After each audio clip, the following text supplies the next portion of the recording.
The alien planet was lush with towering trees and strange, colorful plants. Students from across the galaxy, human and alien alike, had gathered for a unique survival class taught by an experienced alien professor. Their mission was to survive in the hostile forest for 48 hours, learning how to adapt to an environment where everything was a potential threat. The class began as planned, with the professor leading the way, explaining how to identify dangerous creatures and poisonous plants. But things quickly went wrong. Just an hour into the class, the professor, who had always been calm and collected, suddenly froze. His eyes darted nervously, scanning the surroundings. Before anyone could react, he dropped to the ground, clutching his head in pain. The students, including the human protagonist, watched in confusion as the alien professor collapsed. Without warning, the professor stood up, his expression now void of emotion, as if he had been replaced by something else. A low growl escaped his throat, sending chills down everyone's spine. The students backed away in fear that the human protagonist, who had always been an outsider in this class, noticed something odd. The professor's strange behavior seemed deliberate. His movements were sharp, like a machine, as if he wasn't fully in control. What happened to him? The human thought, stepping forward cautiously. The group fell into a panicked state, with some students running in every direction, unsure of what was happening. But the human, determined to make sense of the situation, decided to stay and figure out what was going on. As the professor's body jerked and twitched unnaturally, the human quickly scanned their surroundings. The forest had always been dangerous, but this felt different. The air was thick with tension, as if the trees themselves were holding their breath. Without warning, the professor, now fully controlled by whatever force had taken over him, turned and began walking toward the thickest part of the forest. The human, desperate to understand, followed at a distance, trying to stay hidden. The strange new creature controlling the professor seemed to know the forest like the back of its hand, effortlessly avoiding the deadly predators that lurked within. The human watched in awe and fear as the professor, now seemingly an empty vessel, reached the heart of the forest, where something far worse awaited them. Deep within the dark shadows, the human could hear a faint whisper of something ancient, powerful, and angry. The suspense mounted as the human realized that the professor had unknowingly led them all into a trap. The hostile creatures of the forest were not the only dangers here. There was something far more terrifying lurking in the heart of this planet, and the professor was merely a pawn in a much larger game. The forest felt alive with danger. The human protagonist, still hidden among the dense trees, could hear the distant sounds of footsteps and branches snapping as the professor, or rather, the creature controlling him, continued deeper into the forest. Every instinct screamed to run, but there was no way to escape without understanding what was really happening. The human's heart raced. What kind of power was this? They wondered. The professor had always been a symbol of knowledge, a mentor, and now he was an agent of something much darker. The fear that gripped the others only added to the growing sense of dread. There were no clear answers, only more questions. With the students scattered, the human realized that it was up to them to act. But to survive, they needed a plan, a way to see the forest from a safe distance, a way to keep track of the professor's movements, and alert the others. They needed a WATCHTOWER. Quickly, the human began gathering materials, focusing on the task at hand. The forest, hostile as it was, provided what was needed: tall trees, thick vines, and sturdy branches. With little more than a knife and their wits, the human began building the foundation of a watchtower. Each step felt like a race against time. As the structure began to take shape, the human worked quickly, moving through the forest with agility that would have been impossible for most students. They had spent years learning how to survive in dangerous environments back on Earth, and now that training was coming to life. By the time the sun had nearly set, the human had built a small but sturdy tower high in one of the tallest trees. It wasn't much, but it would give them the vantage point they needed. The human climbed the watchtower and looked out across the forest, eyes scanning for any sign of the professor or anything else that might be lurking. From the tower, they could see the professor's path. It led to a dense part of the forest, a place where even the most experienced explorers avoided. The trees grew twisted and unnaturally tall, their gnarled roots blocking the path forward. And in the center of this twisted forest stood something ancient, a stone structure, broken and half buried in dirt, covered in strange markings that none of the students had seen before. The human's pulse quickened. This is it, they realized. This is where the danger lies. As the light dimmed and shadows grew longer, the humans stayed alert, watching for any movement. They knew they had to act quickly, but there was one major obstacle: getting the other students to trust them. Fear had taken root in everyone's hearts, and without a leader, chaos was the only thing that had spread. The humans' next challenge was clear. They had to warn the others before it was too late. Suddenly, the human heard something behind them, a rustle in the leaves, a whisper on the wind. They spun around, heart racing, but there was nothing there. Only the eerie silence of the forest remained, stretching on for what seemed like miles. And then, without warning, a voice echoed through the trees, an alien voice, but with a deep, mechanical resonance. It was the professor's voice, but distorted, as if he was speaking through a megaphone. "Stay where you are," the voice commanded. "This place will become your grave if you do not leave now. It is too late for you." The human's blood ran cold. The creature controlling the professor knew they were watching, knew they had seen the stone structure. "It's a trap," the human thought, but there was no way out now. The only option left was to warn the others. But how could they reach the scattered students in time? The sun had nearly set, casting long shadows across the forest floor. The human protagonist remained in the watchtower, eyes locked on the professor's distorted movements. The forest was still, almost unnervingly quiet, except for the distant chirps and rustling of creatures hiding beneath the underbrush. But in the air, there was something else, an unnatural stillness, as if the forest itself was holding its breath, waiting. The voice of the professor, now more mechanical than ever, echoed through the trees. It sent a shiver down the human spine. "Stay where you are. This place will become your grave if you do not leave now." The warning felt more like a threat than a plea, and the sense of urgency in the professor's voice was undeniable. The human knew they had to act fast, but the task ahead of them seemed impossible. How could they possibly warn the other students spread throughout the forest, each of them caught in their own panic, with no clear leader in sight? The chaos had already begun to take its toll on them all. They quickly descended the watchtower, scanning the area below them.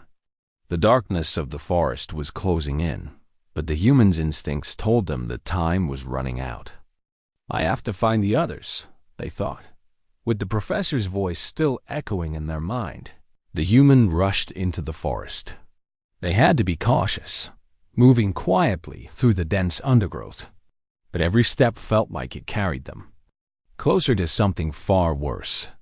The professor, no longer a mentor but a puppet controlled by some unseen force, was leading them all into a deadly trap, and the human was determined to prevent it. The first student they found was Kira, an alien from a nearby planet who had always been quiet and reserved.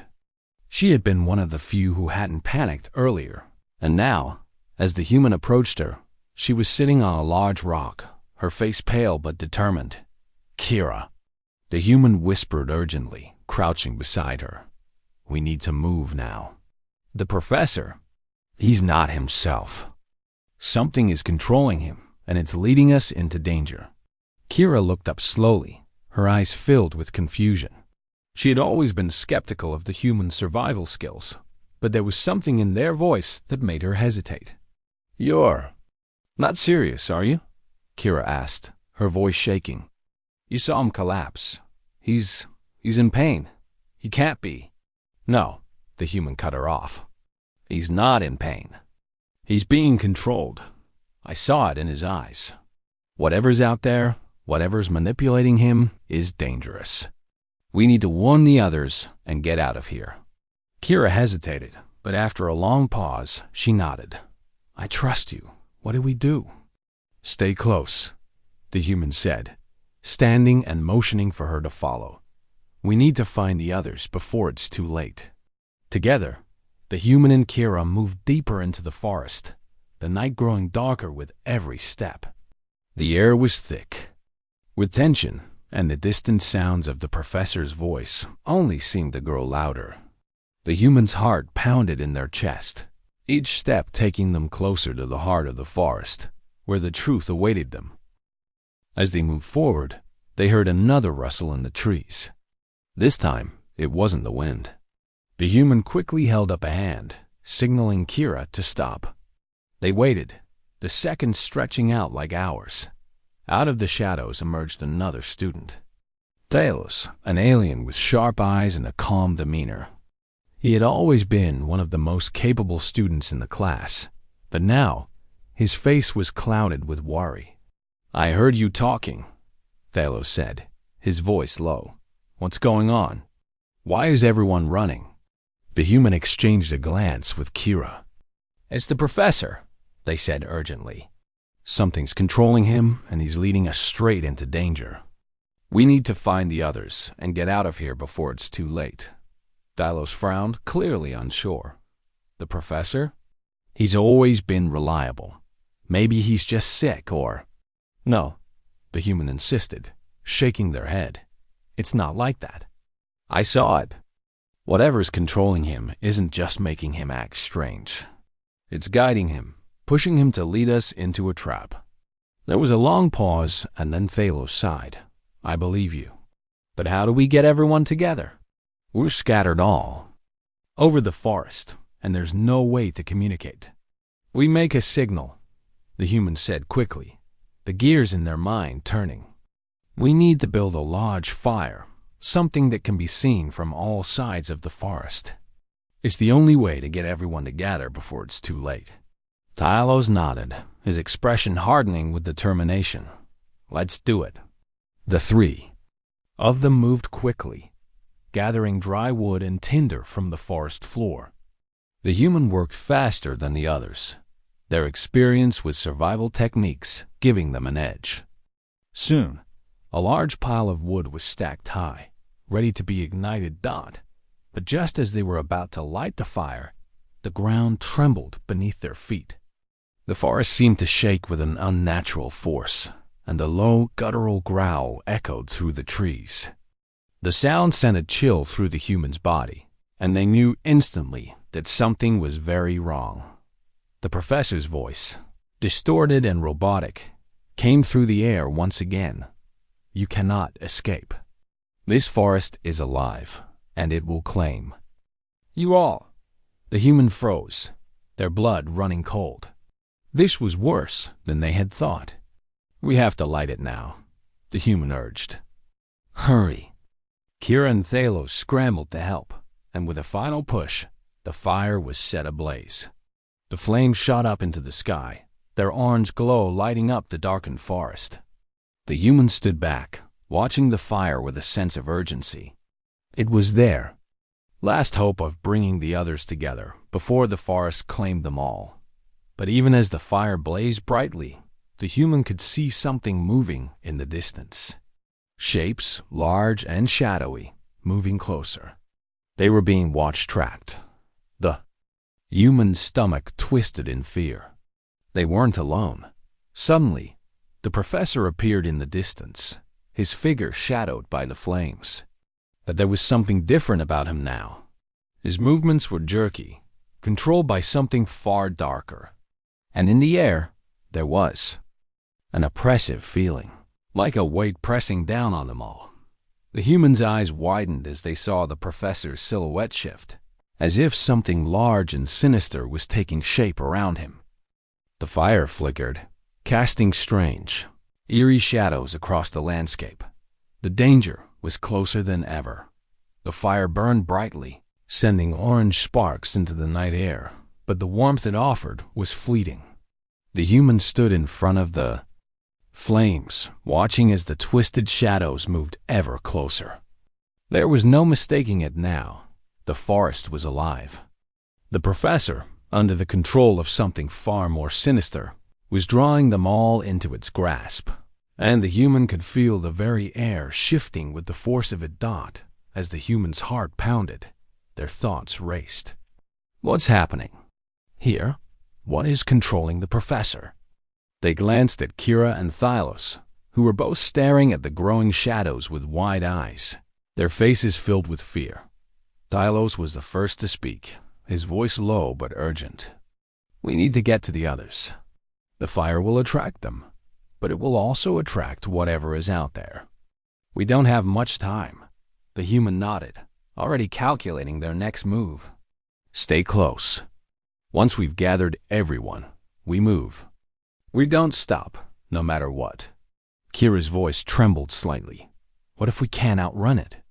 The human turned to face her, determination flashing in their eyes. We can.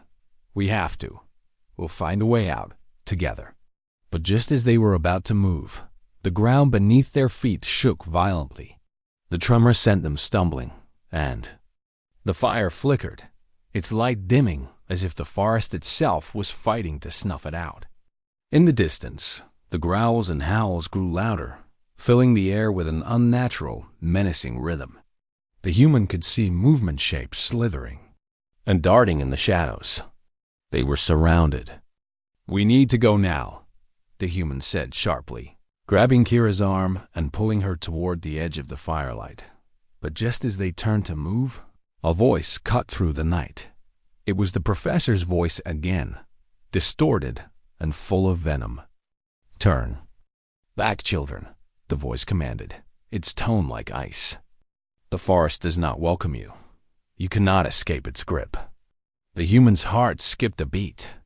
There was something terrifying about the way the professor's voice echoed through the trees, something otherworldly. It wasn't just his voice, it was as though the forest itself was speaking through him. Without wasting another second, the human pushed forward, leading Kira and Thalos into the darkness beyond the firelight.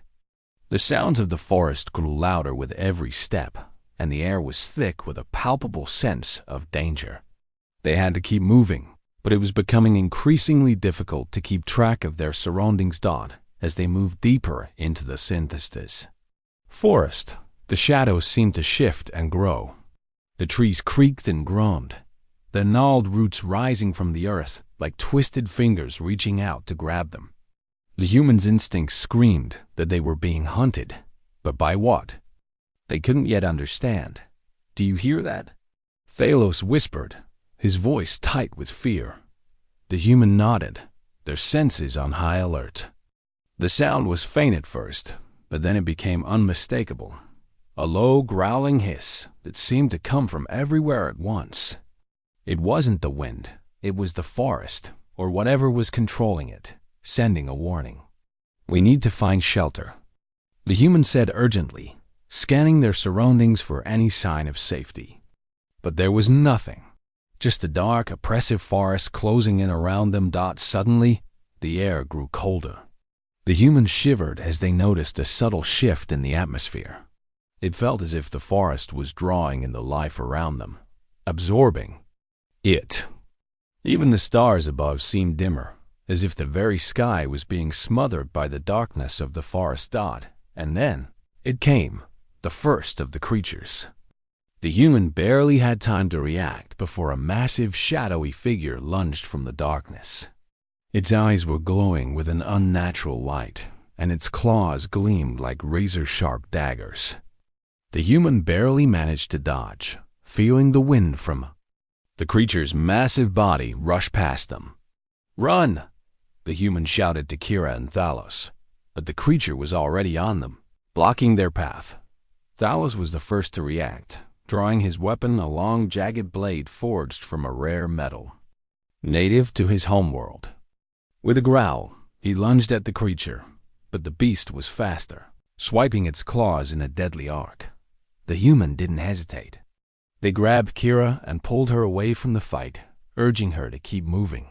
"Stay close," the human shouted, but the fear in Kira's eyes was evident. The creature was fast, its eyes locked onto them as it hunted them in the shadows. Thalos fought valiantly, his blade flashing in the dim light as he slashed at the creature. But the beast was relentless, its movements fluid and dangerous. The human knew they couldn't stay and fight. There was no time for the final desperate move. Thalos managed to wound the creature, but not before it swiped at his side, leaving a deep gash. He fell back, blood staining the forest floor. "Go!" Thalos shouted through gritted teeth. "Get to the others. Don't wait for me." The human hesitated, torn between staying to help and the need to warn the others. But there was no time to waste. "We'll come back for you," the human promised, pulling Kira away, leaving Thalos behind to fight the creature. The human's mind raced as they led Kira through the forest, the sound of the battle fading behind them. What was happening? The creatures, the voice of the professor, the feeling of being hunted. This was no ordinary survival test. Something much darker was at play here, and they were at the heart of it. They had to find the others, to rally the students before it was too late. But the forest seemed endless, the shadows closing in on them from every direction. It felt as if the very trees themselves were alive, watching their every move. And then, from behind them, they heard a voice they had hoped they would never hear again. "Turn back," the professor's voice echoed, more menacing than ever.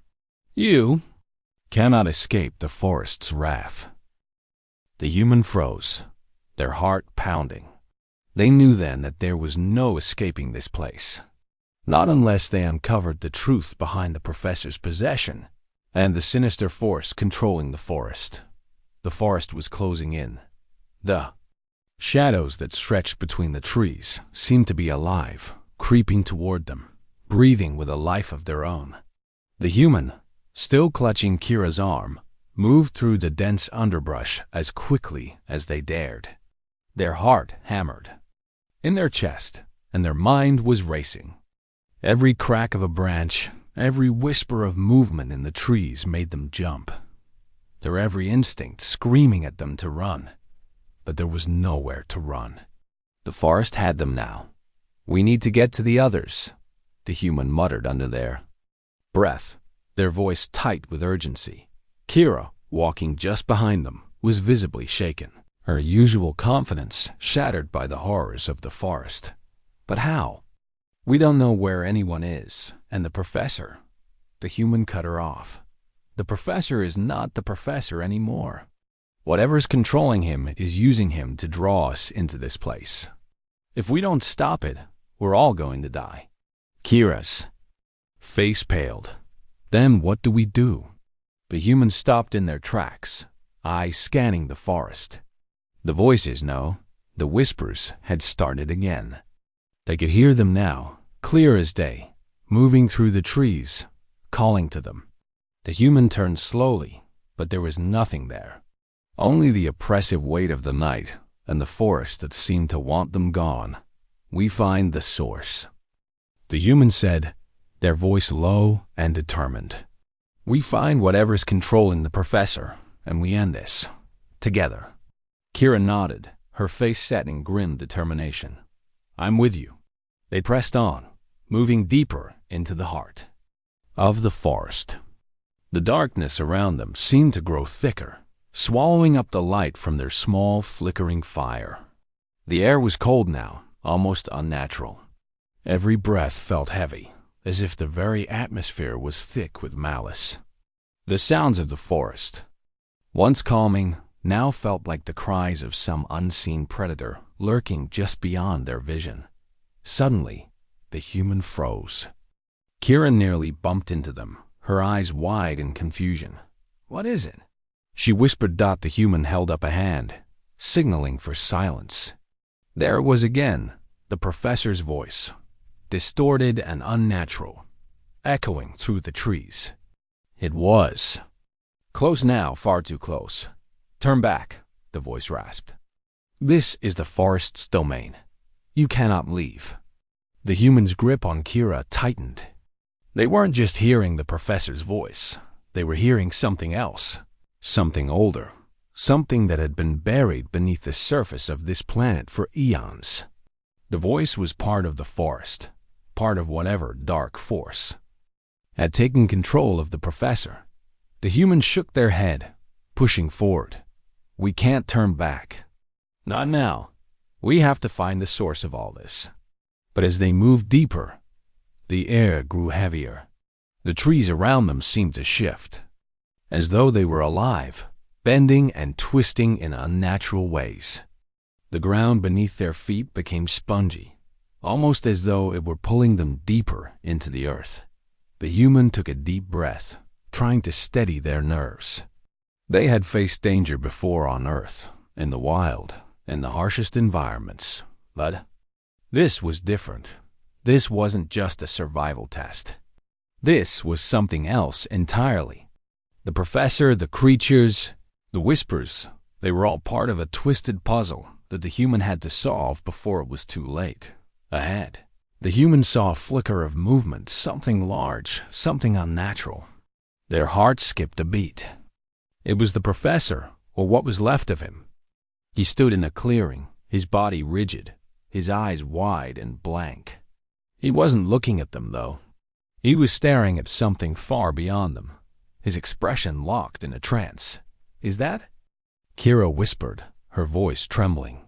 "It's him," the human said, their voice tight with both fear and determination. "But he's not in control." The human motioned for Kira to stay back as they cautiously moved closer. The professor didn't react, his movements slow and stiff, as though he were a puppet on invisible strings.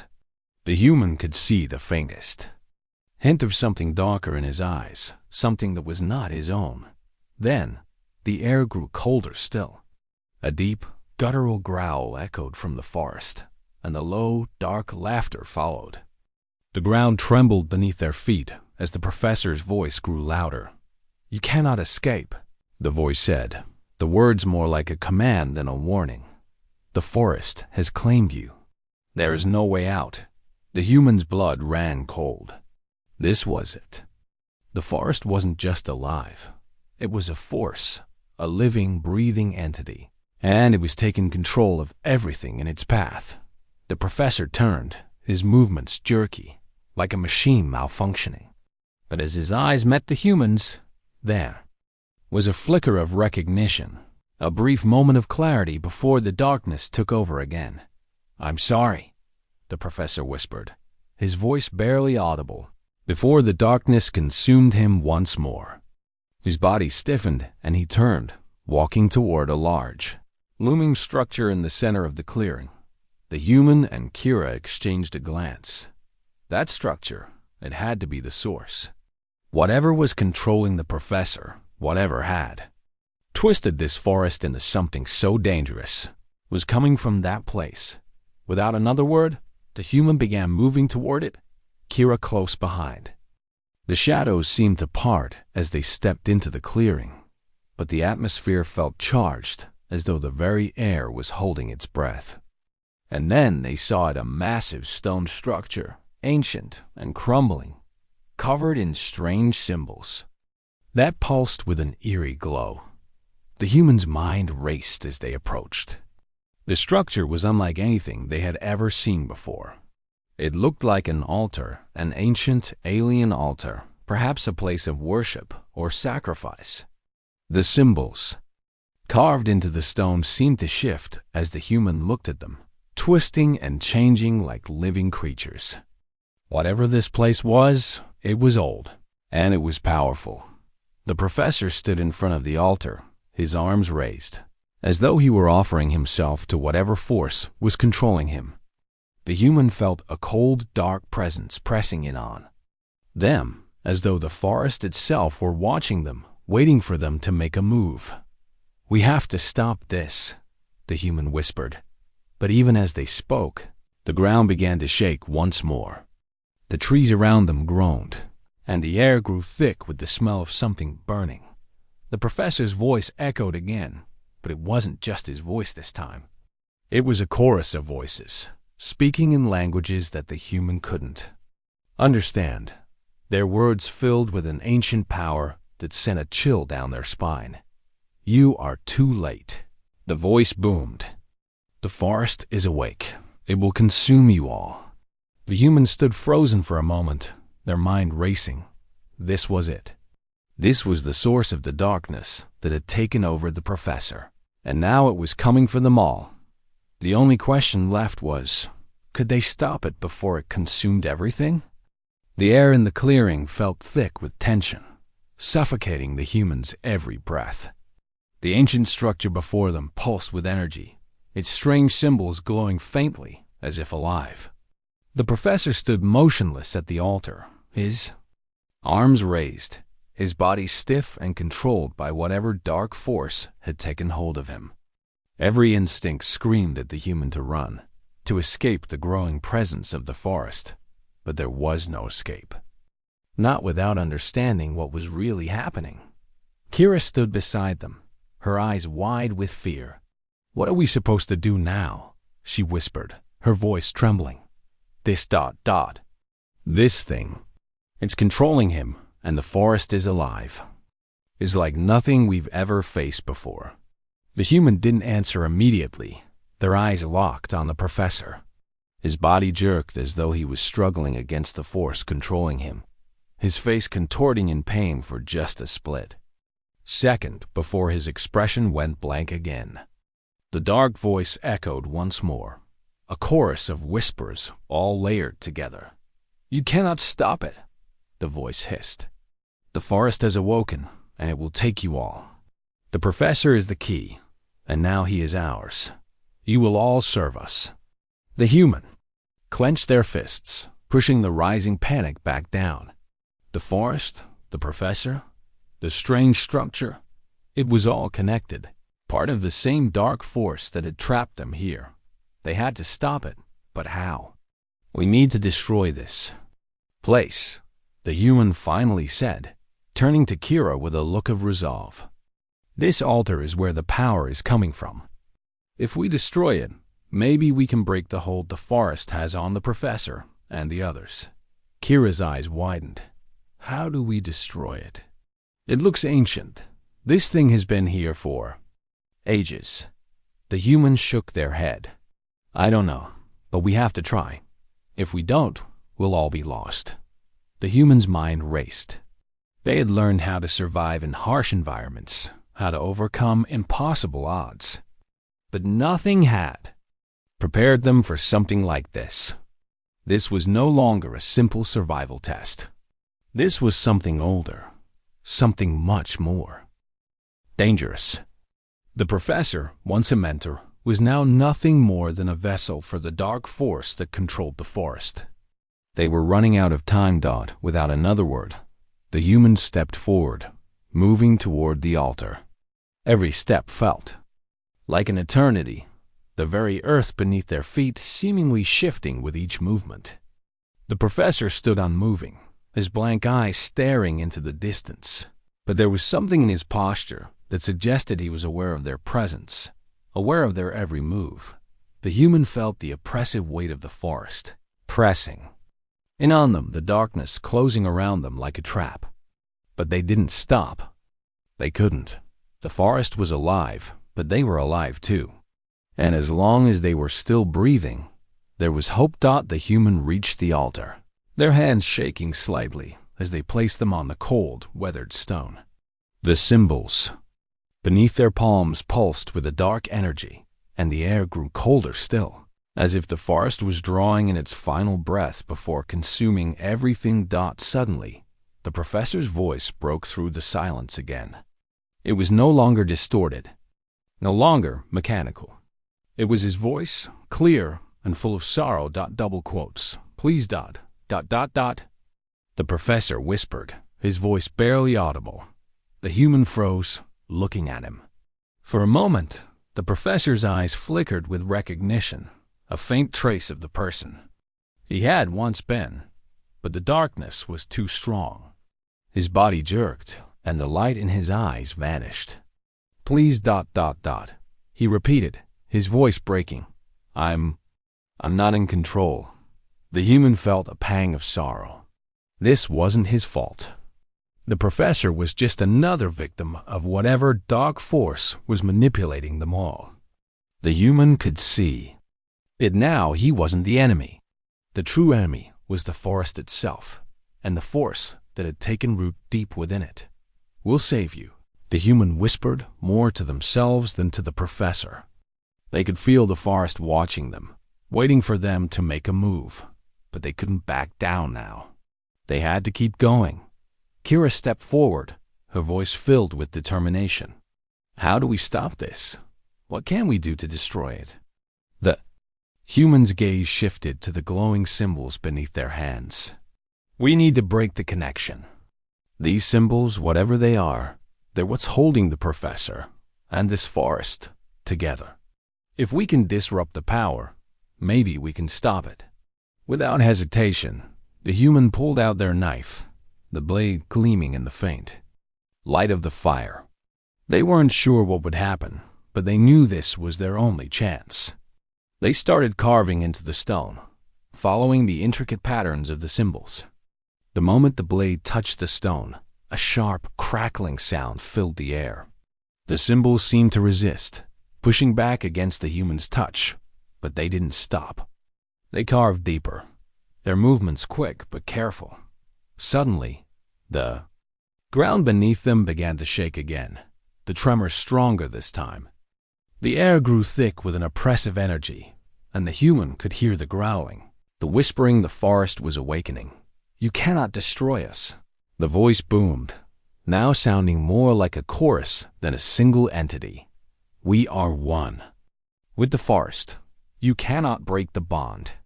The human gritted their teeth, carving faster. The professor's body twitched, his movements becoming more erratic. His mouth opened in a silent scream, but still, he could not break free from the force that held him.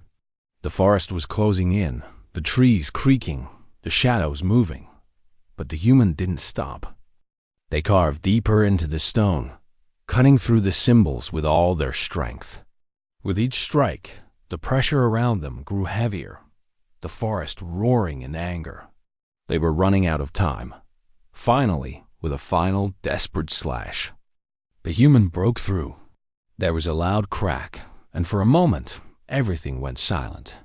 The air around them seemed to pulse, and then, suddenly, the dark force that had been holding the professor captive began to unravel. The symbols faded, their glow dimming and disappearing into the stone. The professor fell to his knees, his body shuddering violently. For a moment, he was still, and the human feared they had failed. But then, with a gasp, the professor's eyes fluttered open, his breath ragged and shallow. The darkness had lifted. The professor was free, but the forest was not done with them. Yet, the forest was silent. The oppressive weight that had pressed down on them seemed to lift, but only for a moment. The humans stood there, breathing heavily, their hands still shaking from the effort. The professor, now free of the dark force that had controlled him, sat on the ground, looking up with wide, bewildered eyes. The moment of victory was short-lived. Darkness was still lingering, and the forest had not yet released its grip. The human quickly stepped toward the professor, crouching down to meet his gaze. "Are you all right?" they asked, their voice low, but filled with urgency. The professor's eyes focused, and he blinked, his hands trembling as he tried to stand. I don't know. I remember. Feeling like I was trapped, but it wasn't me. I couldn't control it. Kira, who had been watching silently, stepped forward as well. "You're free now," she said softly. "But we're not out of danger yet." The human nodded grimly, standing up and scanning the surrounding forest. The moment they had broken the hold on the professor, the forest had seemed to grow darker, more hostile. It was as though it was reacting to the disturbance, angry at the disruption. The trees creaked and groaned, their gnarled branches stretching out like claws. "It's not over yet," the human said, their voice steady, though the tension in the air was undeniable. "We freed the professor, but we have to get out of here. We can't stay in this place any longer. We need to reach the others and leave. Now." The professor stood, though his legs wobbled beneath him. "The others ... double quotes," he muttered. "The students, they've all scattered. This, whatever took control of me, it's spreading. The forest, it's influencing them. They're all being drawn into the heart of it. We need to stop them before it's too late." The human's heart skipped a beat. The forest wasn't just alive. It was controlling everyone, every student who had been part of the class. The realization hit hard. They had to save them all. "We need to find them," the human said firmly, "before the forest claims them." "Two." The professor nodded, though his voice was shaky. "I'll help you, but we need to move fast. This place, it doesn't want us to leave." The human glanced back at the altar, now reduced to a crumbling heap of stone, its strange symbols fading into the earth. It had taken everything, control, life, and freedom, but it was still there, still present in the forest around them. The human's instincts told them it wasn't over, not by a long shot. The group moved quickly, retracing their steps through the dense, twisted trees. The forest felt different now, almost as though it were watching them, no longer an environment they could survive in, but a predator hunting them. Every rustle, every crackle of a branch, every distant howl made the hairs on the back of their necks stand on end. They found the first student, then the second, all scattered and confused, their minds clouded by the forest's power. The professor called out to them, his voice steady but tinged with fear. Slowly, they began to regroup, each one of them finding their way to the professor, drawn in by his familiar presence. The human moved quickly, rallying the others, urging them to move faster. One by one, the students gathered, but the force of the forest was still present, its reach stretching out like a dark mist. The human could feel it, pressing against their chest, urging them to stop, to give in. But they couldn't. Not now. Not when they were so close to escaping. The professor, though weak, had regained some clarity. "We have to keep moving," he urged. "The heart of the forest. It's not far from here. If we can get there, we might be able to shut it down completely. We might be able to break its hold over the forest." The human nodded, their mind already working, calculating the fastest route. They had no time to lose, and so they pressed on. As they neared the heart of the forest, the atmosphere grew heavier. The air was thick with an unnatural energy, and the ground beneath their feet trembled with each step. The trees towered above them, their branches twisting like dark fingers reaching out to grab them. The human's heart raced. They had to make it to the heart of the forest, to the source of the darkness. The professor led the way, his steps faltering but determined. "It's here," he said, his voice low. "The heart of it all. The place where it began." The human felt a knot form in their stomach as they stepped forward, past the professor, and into a large clearing. In the center of the clearing stood a massive tree, its bark black and twisted, its roots spreading out like veins through the earth. The tree pulsed with an unnatural light, its branches reaching up to the sky like skeletal hands. "This is it," the professor whispered. "This is where it all began." The humans stepped forward, their eyes locked on the tree. It felt alive, more alive than anything they had ever encountered. The energy in the air was suffocating, pushing them back with every step they took. "We need to destroy it," the human sighed, looking at the professor. "This is the source of everything. The forest, it's feeding off of this tree. We destroy it, and everything else will end. The professor nodded, though there was hesitation in his eyes. It won't be easy, he warned. The tree is ancient. Destroying it won't be simple. The human didn't hesitate. We don't have time. With a final, determined glance at the group, the human charged forward, knife in hand. The energy around them crackled as they reached the base of the tree, the air humming with a powerful force. They struck the bark, the blade sinking into. The black wood dotted first. There was no response. But then, with a loud crack, the tree shuddered violently. The ground beneath them trembled, and the air was filled with an ear-splitting roar. The tree's roots began to writhe, pulling themselves free from the earth as if they had a life of their own. The dark energy surged, and the human felt the weight of it pushing them back. They struck again, and again, until the bark finally gave way, splintering and cracking under the force of their blows.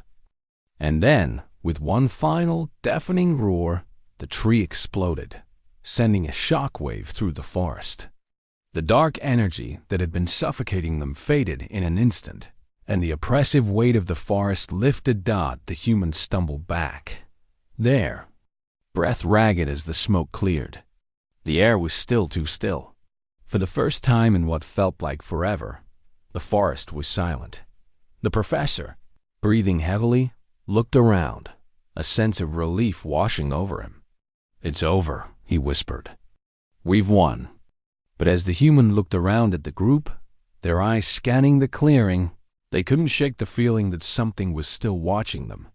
The forest, though quiet, was still alive. And somewhere deep within it, they knew there were more dark forces lying in wait. But for now, they had won. And that was enough.